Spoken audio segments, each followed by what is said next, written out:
This is Hayden Lodge.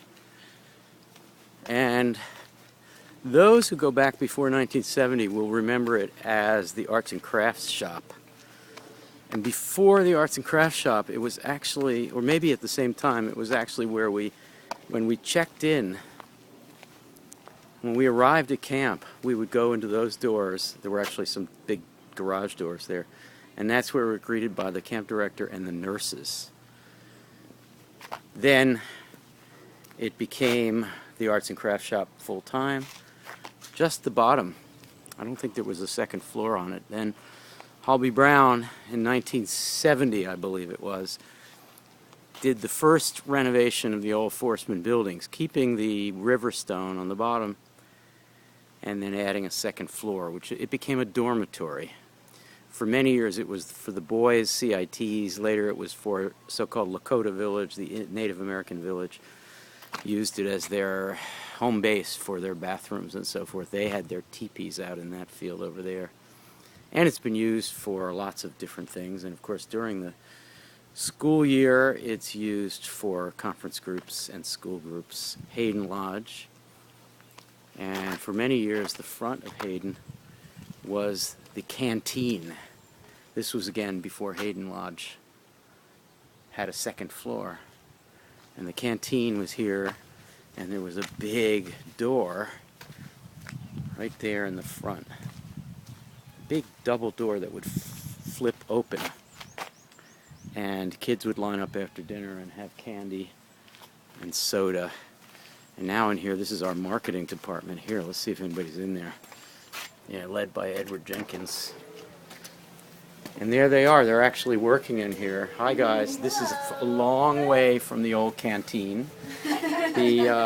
Right here where my hand is were big freezers, and inside were ice cream and soda. And here there was a big double door, like a garage door would open up. And there were actually windows there. And there, the kids lined up on either side and here, and they would get their candy.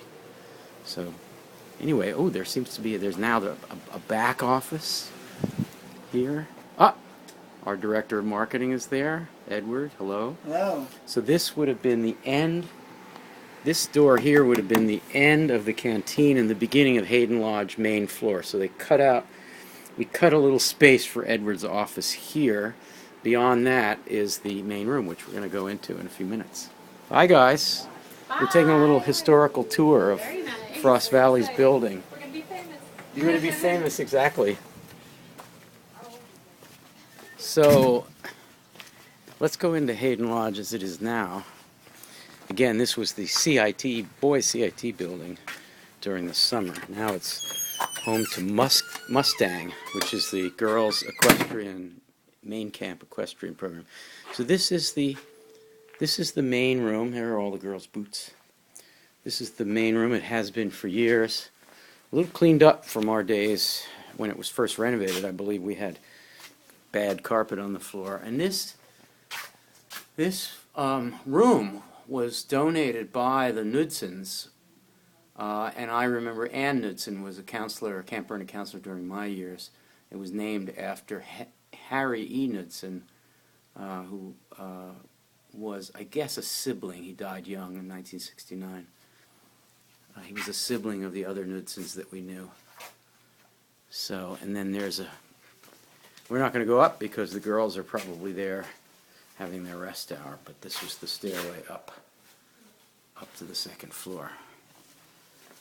So that's Hayden Lodge, more or less, as we remember it after 1970. For those seeing it who go back before 1970, it would be pretty much unfamiliar except for the stone on the bottom floor. Oh, the other thing about Hayden that's worth saying is that for some years, maybe 20 years, from the early 80s, I want to say, until about 10, 12 years ago, the chimney of Hayden was called Mount Hayden, and it was used for our belaying, our rock climbing mountain. People would stand there, get the belay, and they would go up. I think there might have been a bell at the top that they rung when they got there. So this was the extent of our belaying program here at Hayden Lodge.